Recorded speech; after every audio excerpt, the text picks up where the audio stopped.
মানুষ ক্ষমতার বশে কখনো কখনো নিজেদেরকে ঈশ্বর ভেবে বসে এবং সেই ক্ষমতার বশে অন্ধ হয়ে ছোট ছোট প্রাণীকুলকে হত্যা করতে তাদের হাত কাঁপে না। আর্থ লাইফ চ্যানেলে আপনাদের সকলকে স্বাগত জানাই। প্রকৃতি কখনো প্রতিহিংসা পরায়ণ হয় না, মানুষ যেমন হয়। প্রকৃতি কখনো অভিসম্পাত করে না, মানুষ যেমন করে। প্রকৃতি কখনো লোভী হয় না, মানুষ যেমন হয়।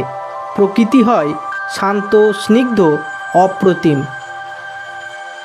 ওয়ার্ডসওয়ার্থ বলেছেন, প্রকৃতি কখনো হৃদয় আর ভালোবাসার সঙ্গে ধোঁকা দিতে পারে না, কিন্তু আমরা যারা নিজেদের মানুষ বলে দাবি করি, সেই আমরা হৃদয় ভাঙি, ভালোবাসার সঙ্গে করি মিথ্যাচার।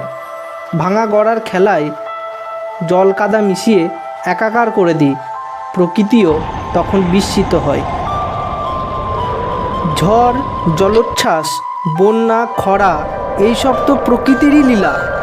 মানুষ তার অপার ক্ষমতায় সেই সব দুর্যোগ জয় করে নিজেকে অতিমানব থেকে কখনো কখনো ঈশ্বর ভেবে বসে।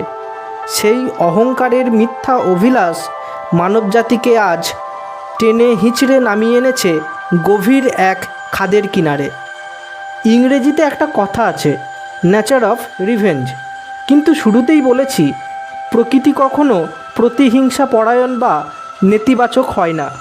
তাহলে নেচার অফ রিভেঞ্জ কথাটা কেন বলি? তার নিশ্চয়ই একটা কারণ আছে। প্রকৃতিও মানুষের মতো প্রাণের দাবি রাখে, সহনশীলতা, সম্প্রীতি বোধের মাত্রা তারও তো আছে, তাই নয় কি? তাই সময়ের তাগিদে কখনো কখনো প্রতিশোধ পরায়ণ তাকেও হতে হয়। কি দেয়নি এই প্রকৃতি আমাদের? আলো, বাতাস, নদী, পাহাড়, ঝর্ণা, ফুল, প্রজাপতি, মেঘ, এমনকি গহীন অরণ্য। তাই জন মুরের ভাষায় বলি, যখন আমি প্রকৃতির কাছে যাই, মনটাকে হারিয়ে ফেলি, খুঁজে পাই আমার আত্মাকে।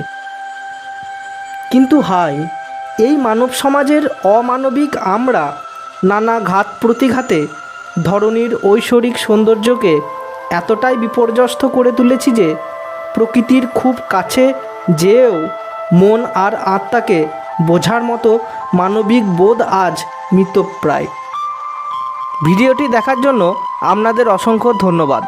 আপনাদের যদি ভিডিওটি ভালো লাগে এবং মন চায়, তাহলে চ্যানেলটিকে সাবস্ক্রাইব করবেন, বন্ধুদের মধ্যে শেয়ার করবেন আর অবশ্যই কমেন্ট করবেন।